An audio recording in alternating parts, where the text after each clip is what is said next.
All right, welcome everyone. We're live here in Shreveport, Louisiana. I'll be flying solo today as Speaker Johnson is visiting his constituents here, and that means us. So, Pastor Tim is doing a pastor's prayer breakfast with Speaker Johnson and other pastors here in the region, hearing from him as he comes back and speaks to his constituents as they have recess in DC, but there's a lot to discuss and things we want to build upon his podcast today of talking about where will you put your hope in? Will you put your hope in the Lord, or will you have this fear that outside influences are trying to influence people into? And so we want to focus on that and dealing with obviously the Iran issue as Fauci's diaries have come out. We're not going to touch that today because we really want to focus on the Iran issue because it has a lot to do with what we've been continuing to talk about and what we will continue to talk about as we lead up into the midterms, and then show how, as we navigate this, what this really means for us in this season. So stay with us today as we prepare to dive into the news and give some hope through this season of darkness that we're in within the next 4 months. So continue to follow along as we press into this today.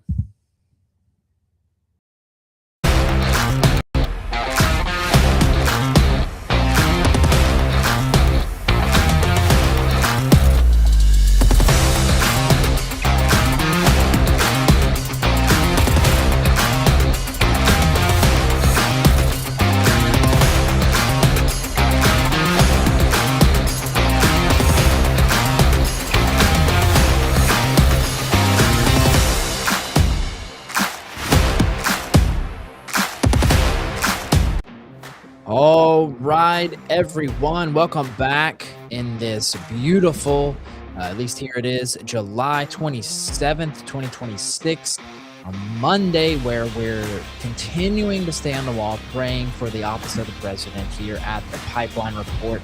Hopefully you all had a great weekend with family and friends. Just want to make sure everything gets rolling here. I see we have Ms. Brondi here in Shreveport, from Cincinnati, Alabama, Seattle, a few on Facebook. So we're live, we're rolling here. And if you had the opportunity this morning to already go ahead and listen to Pastor Tim's podcast, the reason I'm referencing this because it's very important that we understand it, is he was discussing the major importance of and giving the examples of whose report will we believe in regards to all this darkness that's coming forward. Is we have a choice to participate within our own individual lives and our communities and our nation of giving in and feeding and watering the thoughts of the Lord that can lead us through this, or negative thoughts can weigh us down. And he gives an example in Luke 2:52 where it talks about how Jesus was given an example and an opportunity, and he chose to go deeper into the Lord. And he did some teachings on that before. And so we want to, on that theme, look at in the news of how we can have hope through what the news puts out. So, we talk about this all the time and Pastor Jim spoke about this just a little bit yet. And for those who haven't listened, that's kind of a high level synopsis. Sorry about that. That's a high level synopsis of what his podcast was. So I highly encourage those who haven't listened to go back and watch and listen. But what I'm trying to get to today is, okay, with this premise of the prophetic we're hearing is, okay, whose report will we believe?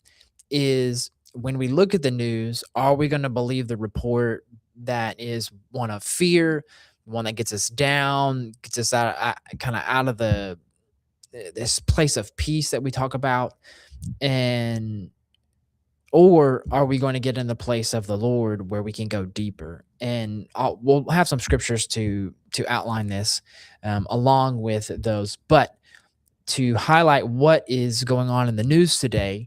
So this morning, reports came out that Israel's Prime Minister Netanyahu is coming to Washington D.C. obviously, to have discussions with President Trump on next steps for Iran, as the United States is on its or second, going into third day of paused attacks on Iran in regards to the situation within Iran and the Strait of Hormuz, because they're trying to weigh things out. And so he'll also be Prime Minister Benjamin Netanyahu will be here for um, the memorial service for former senator who recently passed away, Senator Lindsey Graham from South Carolina, as being that both have been in politics for so long, Netanyahu and Graham, they got to know each other and they became acquaintances. And so he's coming to show his respects from Israel for him. So that on top of everything, you're seeing this. There is also in Michigan today, President Trump is talking about going there because of the certain politicians and those who are running, where Governor Gretchen Whitmer is saying that she's going to endorse Haley Stevens, who has AIPAC support against someone who has who stands against Israel on the Democratic side, and then Trump's going to tout the Republican and who he's backed up. So Michigan's coming into focus today as we lead closer to some primaries there and get closer to the ever growing midterms that are of vital importance for us moving forward here soon towards the end of the year and getting closer towards the end of these 4 months. So this is kind of some of the topics that Trump is focusing on today. And we're also seeing that oil prices fell sharply due to the pause of attacks within Iran. And so you're seeing how this is having a major effect on the market. What this means is that leading up to midterms is some resolution and pressure will be on President Trump to do something, because if we go back to the last election, the premise and those who decided things were people who looked at their pocketbooks. That tended to be the main focus. The debate was, and we had it here, was, is it your pocketbook or is it all these external stuff? And I think currently the pocketbook tends to be the thing that kind of moves the needle right now for those voting. So if oil prices fall, that helps people's pocketbooks. Overall, the question is, can it stay there moving forward?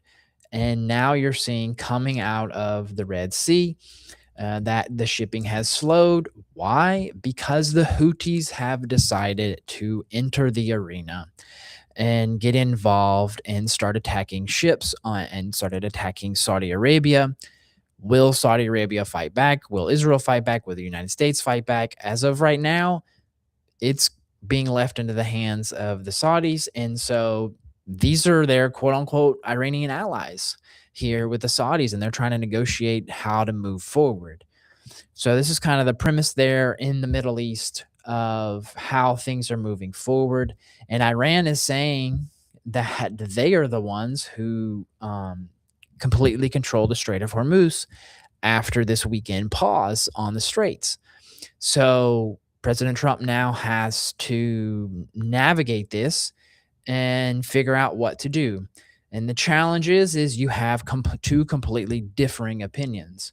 So I'm going to play two videos, one from Senator Holland, and then one from Congressman Representative Mike Turner.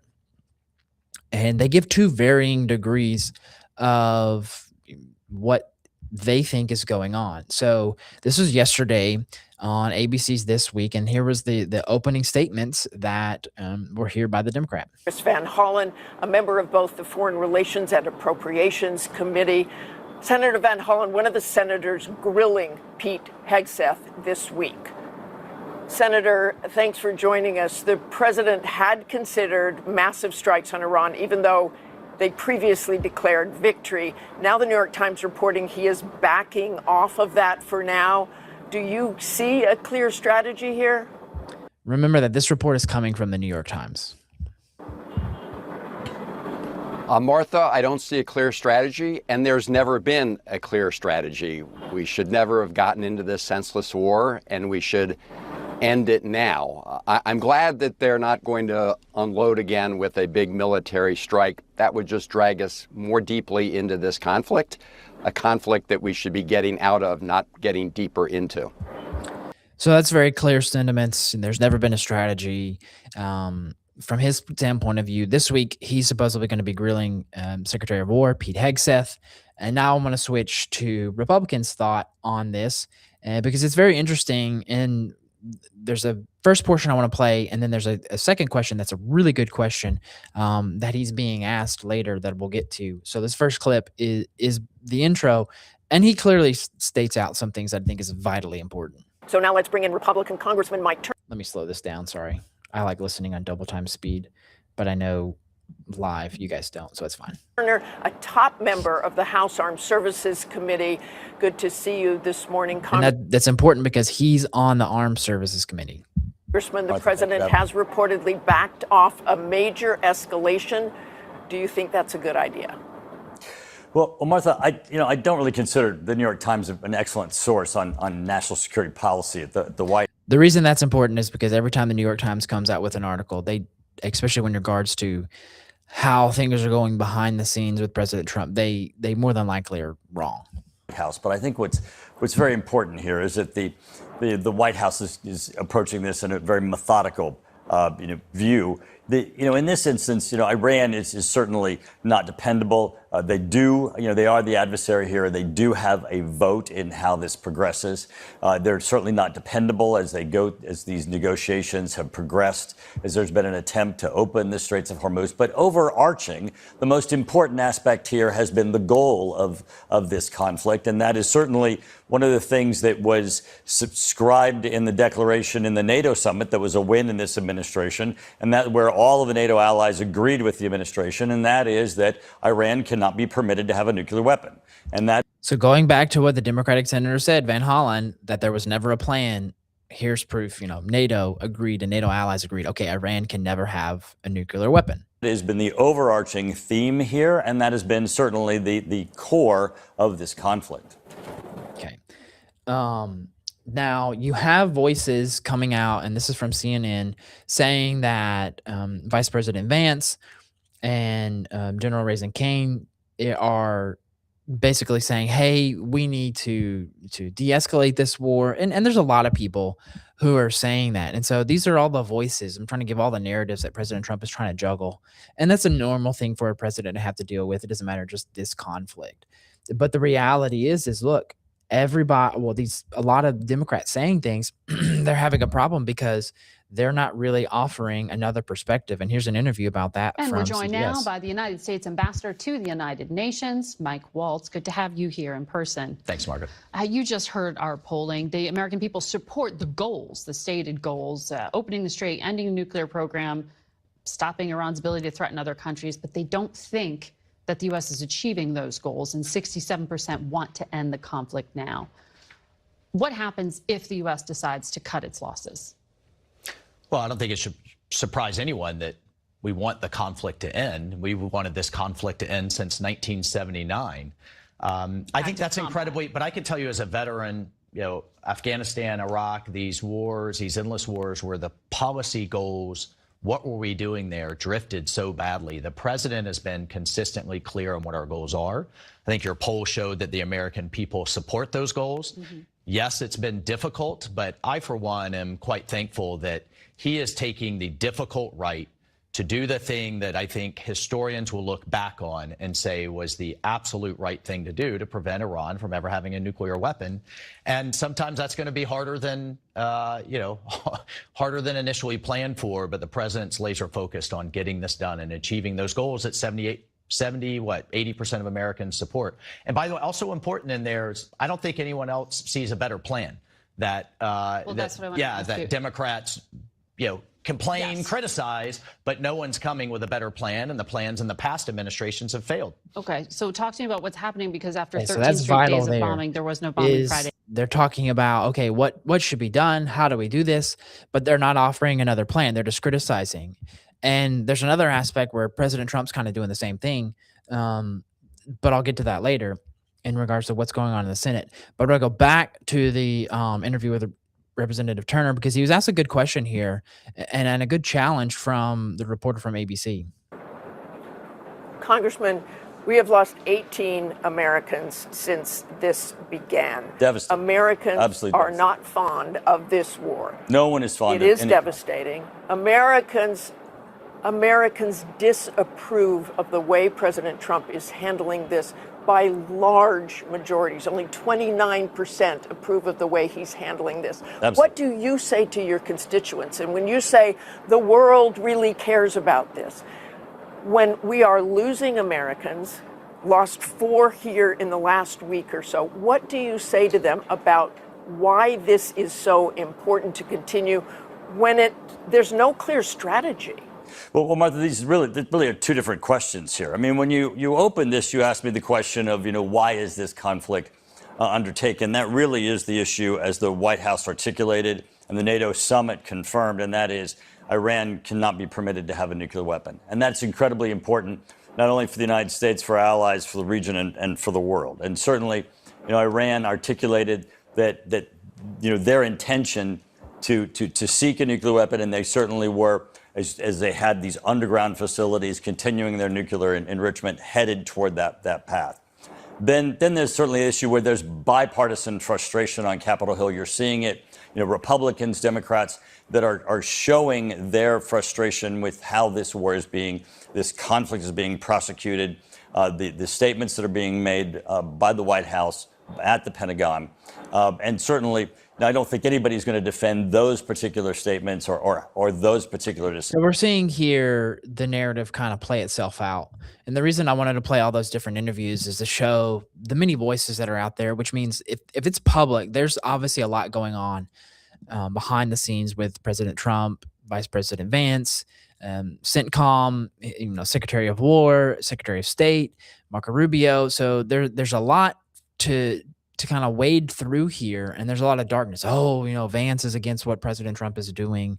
There's conflict with Rubio. There's conflict with Hegseth. He might step down, et cetera, stuff. All these rumors, if you haven't heard it, you are blessed. But the reality is this is happening. And to the point of many Americans are looking at this and saying, I don't want to send my loved ones to war. Nobody does. I don't think even any general would love to just, I'm dying to send. No, nobody's doing that. The reality is they understand the cost of, and the cost is, look, the Iranians have made it their stated goal, and you look at what they've done with the JCPOA, the Iran nuclear deal that Obama signed, that they signed, okay, we're not going to go above 3.5%. Well, they're blowing through that at 60%.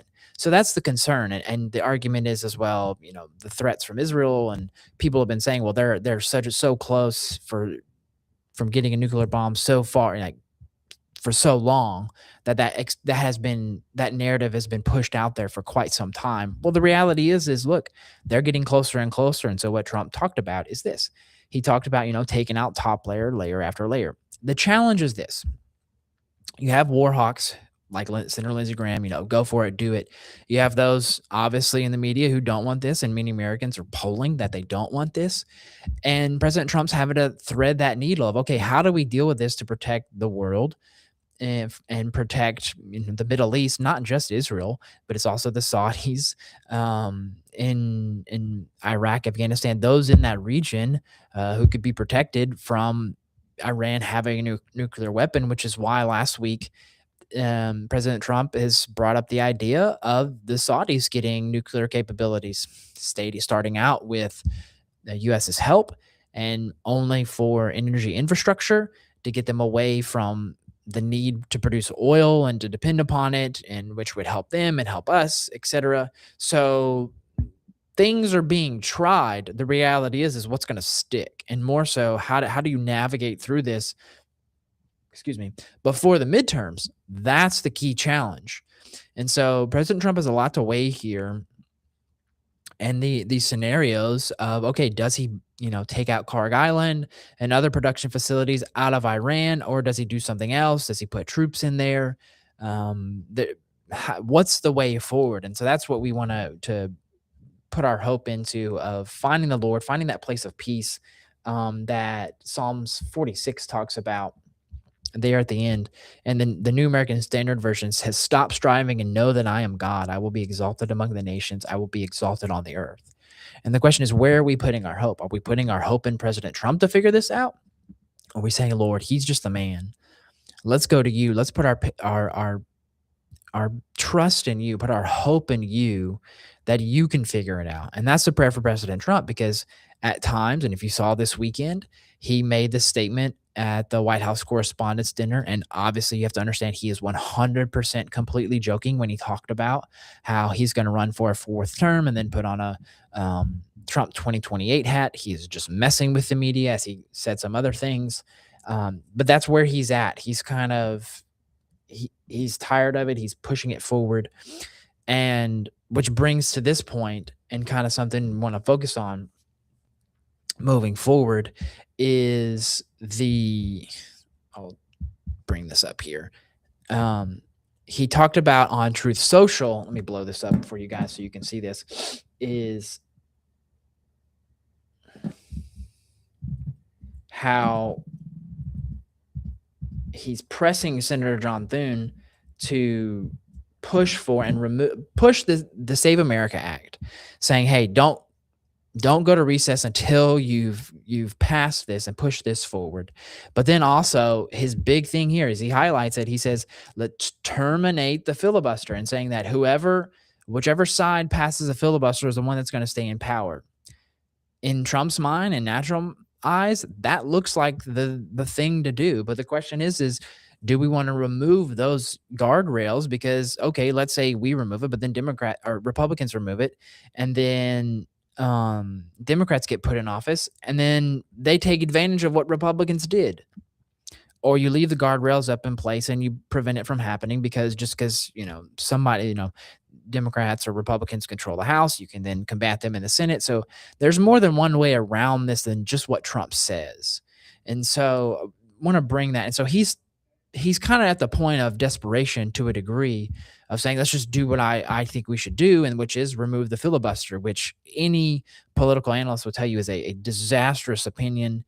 And the challenge is what does the landscape look like moving forward?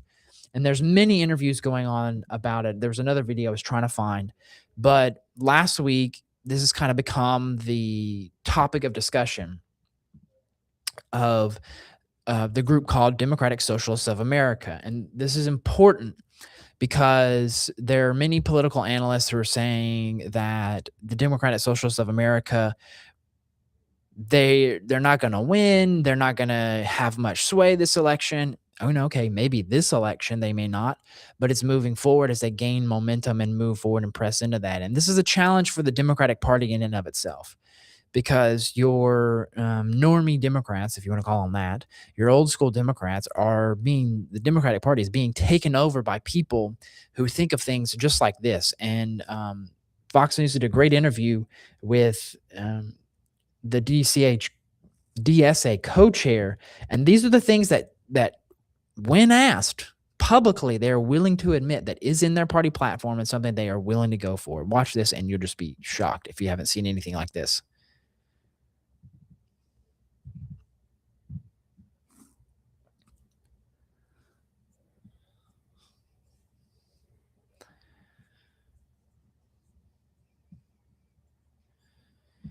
So they say so she was asked about to abolish the Senate. And then one of the things they have in their party platform is replace the president and the Supreme Court with an executive and judiciary chosen by and subordinate to Congress, because they want to get rid of the presidency, get rid of the Senate, get rid of Supreme Court, and basically Congress be it.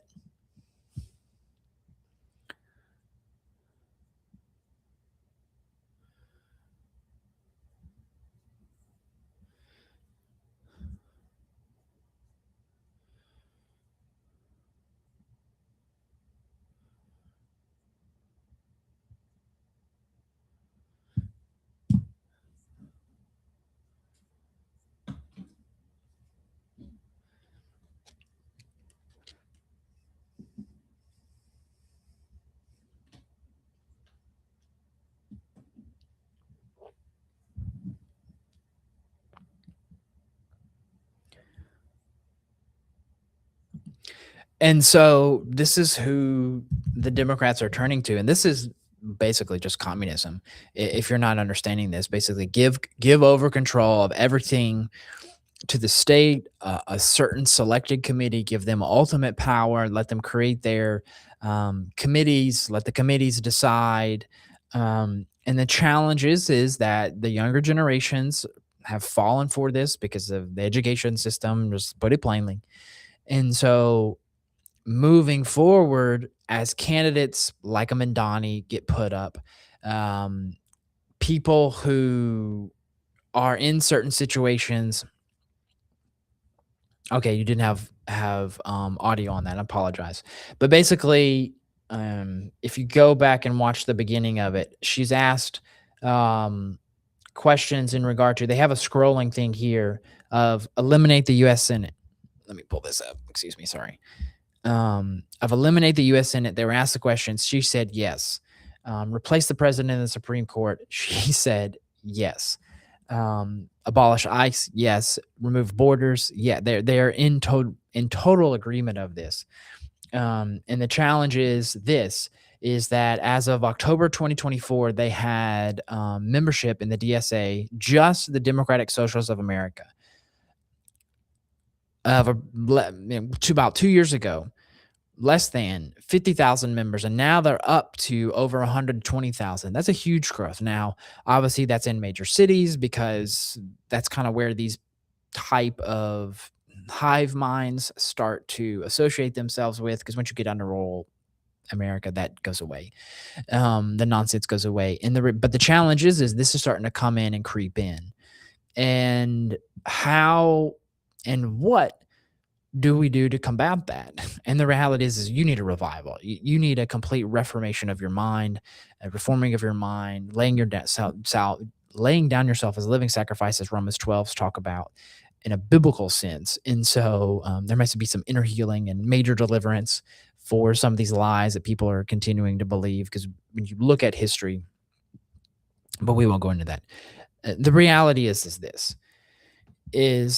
there are many voices right now going around on what should happen, how should things proceed and move forward. And the prophetic we've been given is, okay, we're seeing and we trust with Chuck Pierce is that the next 4 months will be dark and there'll be dark news.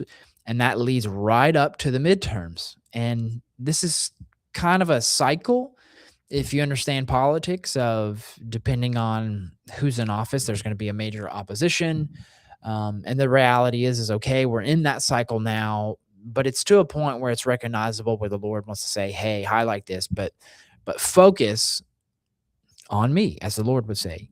And so just again, Psalms 46:10, where it talks about is one of the versions talks about is a New American Standard, be still and know that I am God. The New American Standard says, stop striving, meaning stop trying to figure things out within yourself. Stop trying to push forward the justice that you think the Lord should do. And how many of us can get caught into that? I could be guilty of that at times. But the reality is okay, right now the Lord's really highlighting and really warning us to put our trust in him and not in what Fox News, ABC, CBS says or a Trump admin voice says, or even Trump, because he could possibly be wrong because he's a human. And so as we navigate this, let's navigate this with the Lord as we lead into the midterms, because there's still a few primaries coming forward, things moving and advancing. And so it talks about, they will have to abolish the Constitution, which they plan on doing. Yes, this is the Democratic Socialists of America is quite alarming. It's something that Americans need to wake up to. And it's something that is being highlighted right now by conservative voice news. And because you have former, you call them conservative constituents, influencers who are now kind of joining in hand and foot over with these people, because this is kind of what they've come into. And obviously, as we believe as believers, is there's a lack of founding and grounding there with the Lord, and so they're easily swayed. If your house isn't built on a rock, you'll have it swept out under. If your house is built on sand. So, with that, I want to close as we focus in this week And remember this, as we hear the things coming out as the topic of Iran, and now that Netanyahu is here, as meeting with President Trump possibly today. His flight got delayed earlier this morning, so he's on his way. So he'll most likely meet tomorrow or Wednesday on this. But the reality is hey, Iran is going to continue to be the topic of discussion. Are Americans seeing this clearly, or are they, and rightfully so, wanting to avoid going to World War III, which is what we want to avoid? But the challenge is the administration's objective of making sure, and NATO's objective is making sure Iran doesn't get nuclear weapons now or anytime in the foreseeable future. And then the plan of attack that the administration has, is it the one that's working? Is it the one that needs to be implemented, or is there an alternative solution that Trump can, and the administration and somebody around him, because you have opposing views. You have CENTCOM and some of the military say do this, you have some within his administration, the VP, saying do that, and then which one will he go with? He's kind of pretty adamant about, hey, no nuclear weapons. So who's ever going to advance that and obviously make Trump look good? That's the one he's going to go with. And so you're seeing the balance beam that those within the administration are walking. And the reality is okay, is President Trump walking in peace? Are those around him walking in peace? And then it trickles down into other politicians and other decisions, and even our everyday lives that we have to walk through. So blessings to each and every one of you for following along. This is our last week of our July sabbatical. So no in-person Wednesday night service. We will have a recording, last one for the summer, this Wednesday, as we'll get back to our regular in-person service schedules on Sundays and Wednesdays on our regular meetings throughout the week. So enjoy this week. Spend some time with friends, family, reflecting, taking time to meditate on and praise on the Lord, all he's done for us in this season and what he will do for us in the season ahead as we go to a deeper place with the Lord, just like Jesus did, and understanding that we need to be able to have our foundation and have that peace and trusting in him to help us navigate this season and the season ahead as we head towards the midterms. So blessings, and I'll see you guys next week. Have a good one.